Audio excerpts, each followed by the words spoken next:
This video is sponsored by Squarespace, the all-in-one platform to create a beautiful online presence. Hello and welcome back, my beautiful froggy army, to another video. You know how they say good things come in fours? For example, the Wendy's 4x4, 4x4 Fords, the 4 Horsemen of the Apocalypse, the 4 Ninja Turtles, and so on. Sometimes all you really need is 4. 4 seasons, 4 directions, 4x4 rooms in the Happy Home Paradise DLC and Animal Crossing New Horizons. But yes, today we are challenging ourselves to design some vacation homes with the smallest possible room size available. And to make it even more challenging, I'm also going to be forced to use the required furniture for whatever theme the villager is asking for. No changing it, no suggesting my own themes, nothing. So if Olaf asks me to use a hot tub that takes up 4 tiles, I'm gonna have to use a hot tub that takes up 4 tiles. But enough foreshadowing. Let's head on over to Happy Home Paradise. So as soon as I arrived, Nico started treating me like I was 4 years old and had never designed a vacation home before, but I simply forgot about him and went to go talk to Lottie. Upon surveying my vacation home candidates, I was trying to find ones that would be simple enough to design using these formidable restrictions, and I ended up going with June here because she wanted a place where she could focus on others' health. And you know what organization focuses on others' health? The American Red Cross Association. If you're not familiar, this is the famous logo of the Red Cross. Now you may be asking, Raven, how is this relevant to the 4x4 challenge that you're supposed to be doing in this video? Well, you see, if you look closely, the American Red Cross logo has 4 points. Okay, sorry.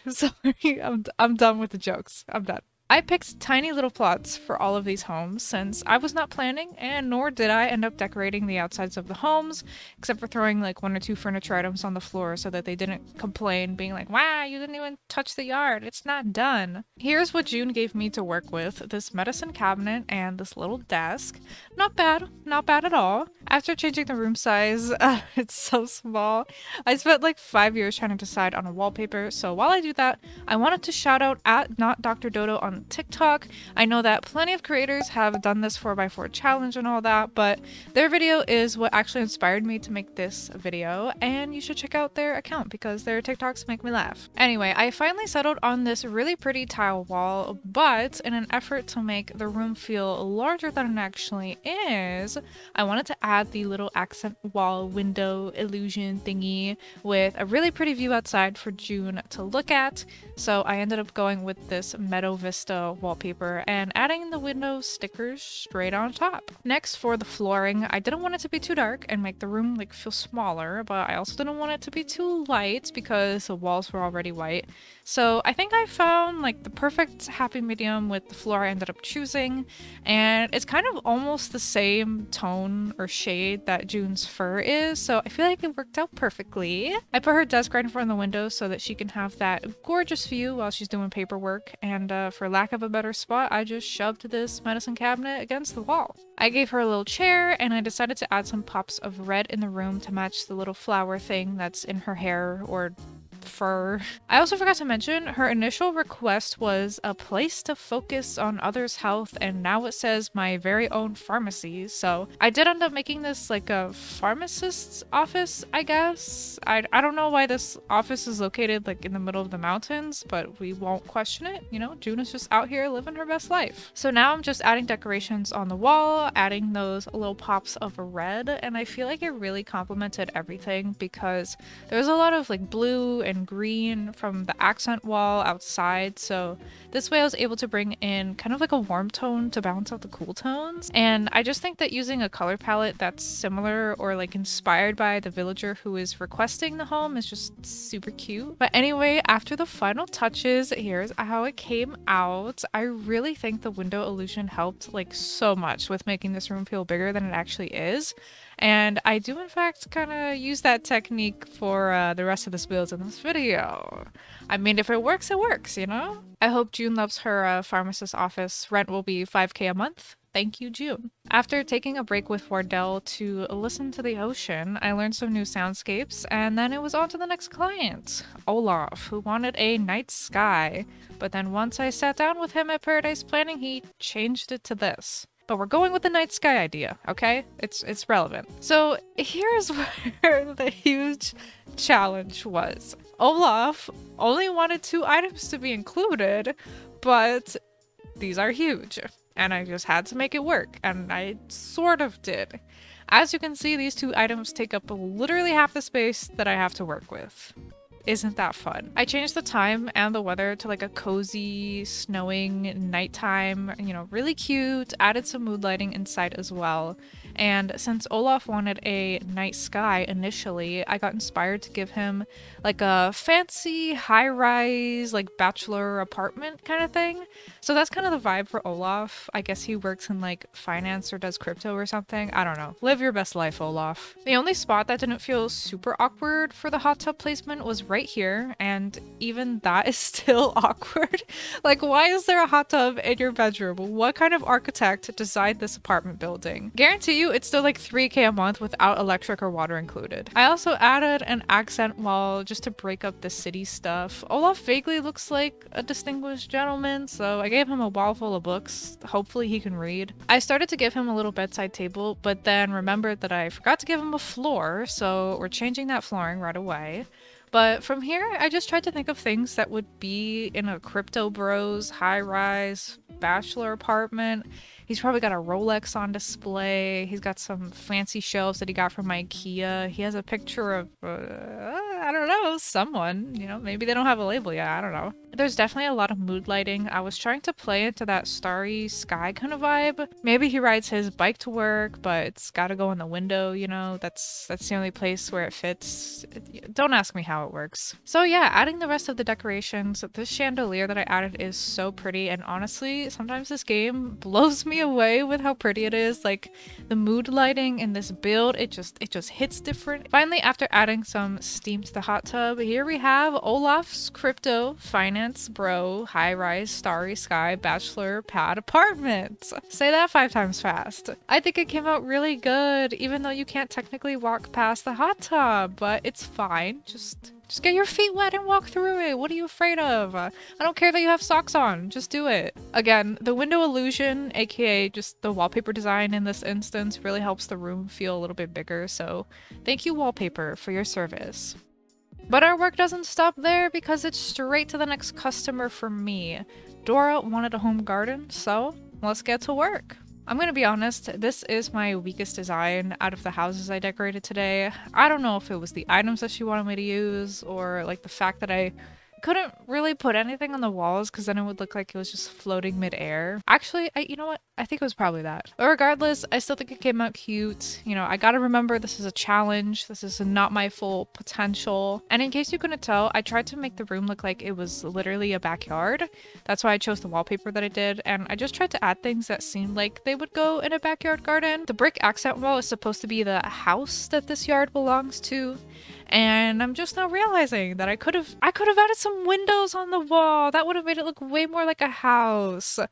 Dang it. But honestly, this kind of gives me like normcore vibes. Everything feels just like a little bit basic. I feel like it's because I didn't really use that many 2.0 items in this build, except for like the little jar of shelves and the vines hanging at the top that I will add later on. But yeah, I don't know. I would like to revisit this one day again. It's kind of like my weaker build. Hopefully Dora loves it. Maybe Dora doesn't mind. Maybe Dora just likes to live a simple life. She just wants her self-sufficient garden. She just wants to plant her tomatoes and her zucchinis and her bell peppers. And she wants to cook her, fresh-made garden roasted, delicious, organic vegetables. Maybe that's the kind of mouse that Dora is. And you know what? If she's happy, I'm happy. That's really all I care about at the end of the day. I did go to town with the polishing. Absolutely love me a good polish, especially the butterflies. So I got to add a lot of those details here. And after I finished that, it was done. Here it is, a serious home garden. Again, I hope Dora loves it. That's the goal. This one, for some reason, this one feels a lot smaller compared to the other ones. I don't know what it is. I'm looking at this one, I'm like, wow, this really feels like a 4x4 room. But anyway, we're gonna move on to bigger and better things. So I won't let myself get discouraged from this or anything like that. Still put time and love and effort into it, and that's what matters. After catching a little flirting between Tom Nook and Lottie, I did unlock the ability to use Nook shopping items in my builds, so that is actually amazing. Next up, we found our girl Rosie, so I just had to do a build for her. She wanted my very own talent agency, and to be honest, I was a little bit stumped with this at first.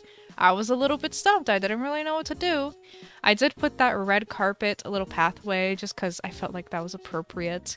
And here I kind of didn't really do that window trick, even though there's some little windows at the top of this wallpaper. That's kind of okay. I wanted this to feel like a cubicle, like an office, like Rosie is a talent director. She's part of a talent agency now. You know, maybe she was a big pop star, but she's kind of retired. She's past her prime, and now she's focusing on, you know, getting other pop stars because she's got that eye for talent because she did it for so many years. So now she's hosting auditions. Or, you know what? Maybe she's just hosting auditions for like her own movie that she's making or something. Or she needs backup dancers. I don't know. Whatever kind of story you want there to be. But I made the theme kind of purple and blue in honor of our favorite blurple cat, Rosie. And I stuck a bunch of these posters on the wall thinking that, oh, these are like, you know, popular pop stars that are there to motivate you in the casting call. I don't know. I made sure to add a lot of lights. You know, there's going to be some spotlights shining on whoever comes in to audition.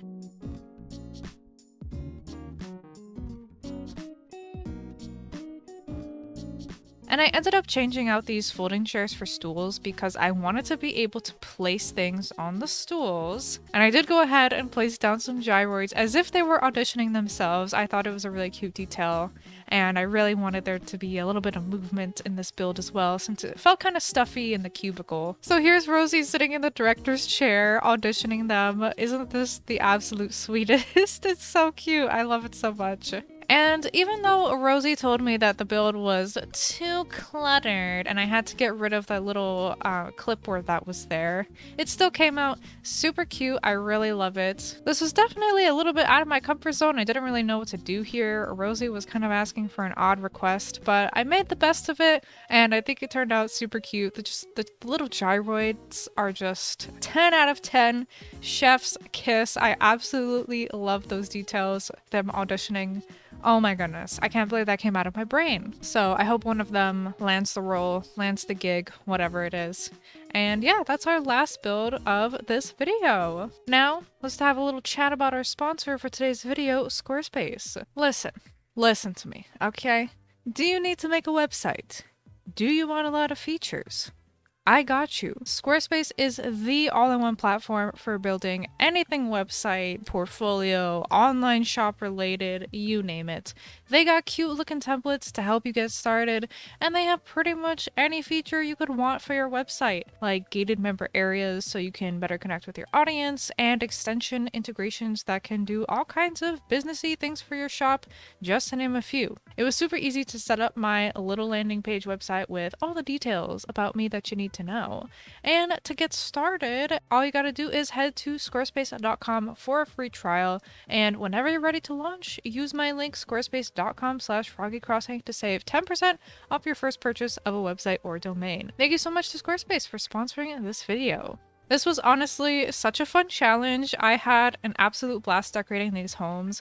I actually do enjoy smaller builds because I feel like I can really focus on a more condensed area and just put a lot more detail into everything since it's a lot smaller. But yeah, let me know which room was your favorite. I honestly think Olaf's was my favorite. Overall, I think I would give this challenge a 4 out of 5 stars.